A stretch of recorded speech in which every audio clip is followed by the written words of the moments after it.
This is Danny Flexon here for Seconds Out. Delighted to be joined by the Central Area lightweight champion, Jimmy First, Jimmy the Fist. How you doing, mate? Danny lad, yeah, I'm very good, thank you. Yeah, really good, and nice to be seeing you. Nice to be chatting to you again. Yeah, I'm glad I got in early on the Jimmy the Fist journey because you've just got a big win live on Sky Sports over the favoured Cori Gibbs, highly touted by Boxer and by Sky. How are you feeling? You must be on top of the world. Yeah, I'm feeling really good. I'm feeling, I'm ecstatic with the win. It just all happened really fast, really, Danny. I had I had a bit of a crazy accident some 4 months ago, 16th of July, when I was meant to be fighting. That got postponed. My hand healed up. I then fought 3.5 weeks ago against Rustem Fakulan or something. People can look on BoxRec. But another, tough Russian. And then I was literally just having a week off after my fight. Well, a week and a half off kind of thing. As you do, eating a bit of food, had a couple of beers with a few pals. I've been doing a few PT, so I'm still ticking over a little bit. Then I walked in the gym, a couple of weeks back, and Chris said to me, got a fight if you want it. Chris Aston says, got a fight on the 17th of December. And I went, that's next Saturday. He went, but he told me what it was on Sky Sports, the opportunity, who it was against. So I spoke to my other trainer, Mark Hurley at Dickies. I always confer everything with him. We evaluated it. We looked at Cori Gibbs. We could see that he was a little bit inactive. Don't get me wrong, excellent boxer. We could see that he'd only fought maybe once a year, every year for the past few years. So I thought, right, well, what's the reason behind that? We could see that he wasn't a massive knockout artist. He doesn't have loads of knockouts on his record. So, it was one of them ones where, you have to take a risk if you want to get noticed, especially as me, I've only been on small hall shows. And we felt now was the time, and it just felt right, Danny. So we went for it, yeah. And no one's going to forget the fight in a hurry, although that wasn't only due to your performance, it has to be said. What did it feel like in there when all the stuff was going on with the gum shield repeatedly coming out? Because to watch, it was just bizarre and probably a bit frustrating. But for you in there, it must have been, a much higher degree. It were really frustrating, Danny. It was very stop-start, and the commentators were, let's say, it's understandable. They were very, very biased towards Cori. They didn't want to say, well, this must be really frustrating for Jimmy. They were all just saying, oh, this must be terrible for Cori. This is awful. And they didn't give me much praise at all. They were constant. Whenever he landed, it was all lovely. Cori. They didn't mention about my inside work. But the man who scored the action, who was the closest to the action, the referee, he saw the rough and tumble stuff where I was dragging him into deep waters. But no, to answer your question, it was frustrating. It was bizarre. Stop-start. And yeah, it was. And I was a bit deflated actually afterwards, Danny, because it was the main talking point about the fight. And, I thought, it's just a shame. I'm kind of glad the ref didn't disqualify him, even though he could have done. Yeah. At least, we got to fight to the end. You know what I mean? So, yeah. Did Gibbs himself say anything while all this was going on to you? Like apologise or, say, oh, it's a new gum, like anything? No, there was just one point where I went, I think the third time I went to him, what's going on? Or something like that. And he just said, it just keeps coming out. Now, who knows? Who knows? My corner thought they saw him spitting it out early a couple of times. From what I've been told, somebody who I've spoke to who follows Cori said that he lost the gum shield during his warm-up, during his workout. The workout, media workout. Sorry. But you don't wear a gum shield on your media workout, do you? Well, I don't, but I don't have many. Yeah. you know. So, but who knows? Who knows? You know, blooming heck, I had my my hand run over on the day of a fight.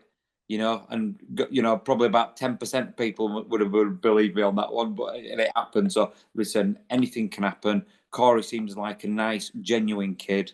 He'll be frustrated more than me, obviously, because I got the win. The referee scored it a bit of a draw, regardless of the gum shield, and he saw things that the commentators weren't mentioning. Let's put it like that. Yeah. Yeah, I think that's entirely fair, having watched the fight and listened to the commentary. You said just there it was a draw if you take away the point deductions. Is that, in your view, an accurate reflection of the fight, or do you think you did enough to win without the deduction?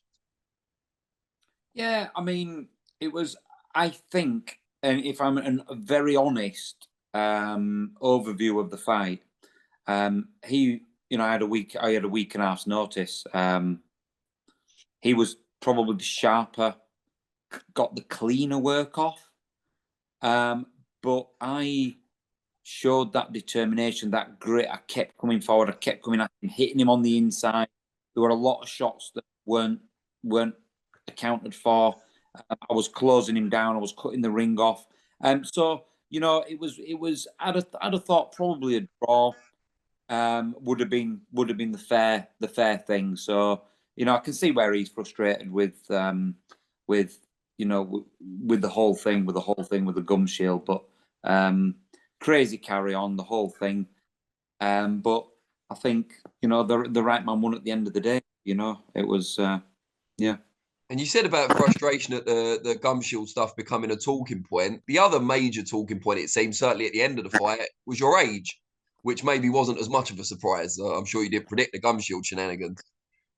What do you make of that? Are you kind of all right with that? Because it's a testament to you, really, that you're performing at the level you are at 41 years of age. Yeah, I mean, I think it's always going to come up because it's kind of like I'm not, you know, I'm a kind of like a bit of a unique breed here. I don't think there's many others doing it, so I don't mind it. You know, I mean, what I'm doing for my age is I mean, never mind my age. What I'm doing is great to win a central area title. I think people outside boxing don't realise how hard it is just to win a central area title. There's some really good fighters, and then as you move up the levels, you know, there's some. It's a hard sport. You know, many people want to do it. They think, oh, that's easy, but you know, this has been 15 years in the making. And I've got low miles on the clock, so I started very late, and that's why I'm able to do what I do. But you know, I've had a lot of messages, people saying, "Oh, you're inspiring us," and you know, I didn't think, you know, I've had X amount of amateurs, and I'm thinking about turning pro now. I've seen your story. I wasn't going to do it, but now I'm going to do it. But people need to understand you need to work hard. It's not given. You know, you need to get up and go running in the freezing cold. You need to get to that gym when you don't want to do, instead of, you know, instead of sitting on the couch and thinking, I'll give it a miss. So, you know, it don't happen overnight, and it don't come without a lot of hard work and dedication, as Now, Mayweather wants. yeah. Now I know what the immediate future holds for you, and we'll talk about that in a minute. But from a boxing perspective, have you been given any sort of assurances from Sky or from Boxer about bringing you back after you've got that big win? I know my manager has had a couple of discussions with a few guys within Sky and the Boxer, and they've said, you know, there could potentially be um, some big fights for me. Maybe get me a title, and then maybe get Corey for the winner. That'd be a good one, you know. Because I don't think they mentioned Corey fighting for the British title. Well, I've just beat him, so you know that'd be nice. Maybe they're thinking about getting Gavin Gwynn to relinquish it, or maybe give me a shot at Gavin Gwynn, and then Corey fights the winner. That'd be the fair thing to do. But I want a couple of big fights on the back of this, and I think, you know, there's going to be a few offers coming in, and maybe beginning of January, Danny, we'll have a few things on the table, and we'll look at the best, which one makes the most sense, and go for it. But you know, I want big fights. I've proven what I can do on a week and a half's notice. So, I want all the smoke now. And you gave your partner, Paula, a shout out on Sky after the win. She's obviously a huge part of everything you're achieving. Just tell us how she kind of supports you and helps make all this possible. I think she's a laid back woman. She's nice. She does give me the support. I think every fighter will tell you when you're dieting, you're ratty, so she'll put up with a bit of, a bit of rattiness here and there and a bit of grumpiness from time to time. But overall, she's just, a loving person and very easygoing, which is what you need really, and isn't too much demanding and, saying, oh, you're not doing this with me, you're not doing that. I think she understands that, my boxing career might only be, another few years, and then she'll have me all to herself then. You know what I mean? And her reward. She behaves if she's good, if she's lucky. What is joking? You can tell she's here while you're saying all this, but yeah. Her reward for all this support is a training trip straight after Christmas to Cuba. Exactly. That is one thing, we do. I love to travel, Danny. I love to get out in the sun. I'm not one for these cold winters. And, as we get older, the cold gets in our bones, and I just respond to training much better. I think everyone does in the sun. So yeah, we have. I've got my Cuba top on as well. Yeah. You're well prepared. We booked some flights. Got a good deal on some flights. And listen, mate, I go cheap and cheerful. I don't need all these 5-star, all singing, all dancing hotels. So we went on Airbnb and we're staying in Old Town Havana.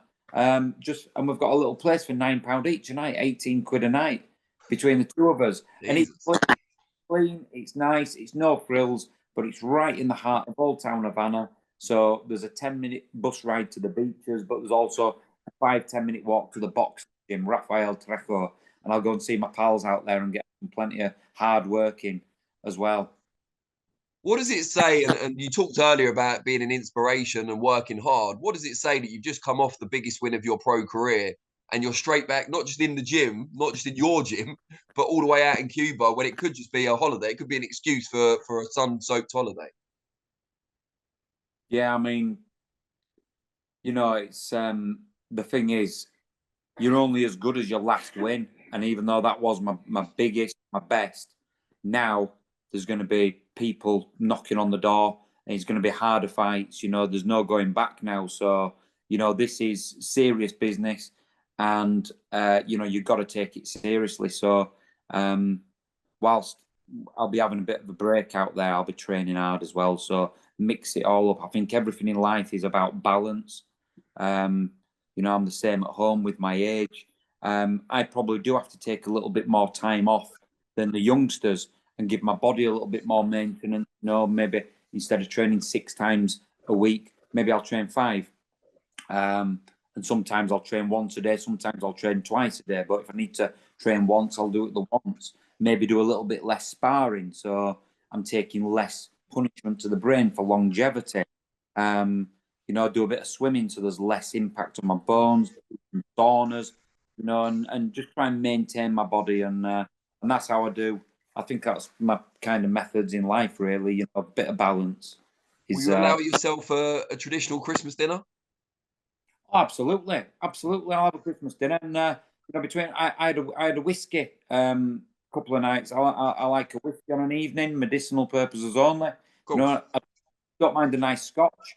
I took a couple of sips with me down to the hotel down in Bournemouth, and I had a whiskey, not the night before. I was a bit scattered, but the night before that, the night before the weigh-in, I had a little whiskey, and all about balance. 1, 2, that'll do. Steady. Great stuff, Jimmy. It's an absolute pleasure. I was really happy to see you get the win, and I hope you go from strength to strength. Enjoy your Christmas, and obviously Cuba straight after. And let's catch up again soon. Definitely, Danny, and appreciate you having me on. And I just want to say a massive thank you to everyone who's followed me, everyone who supported me, all my sponsors, and thank you for having me on here, Danny. And have a great Christmas to you, buddy. Cheers, mate. Take care. Speak to you soon.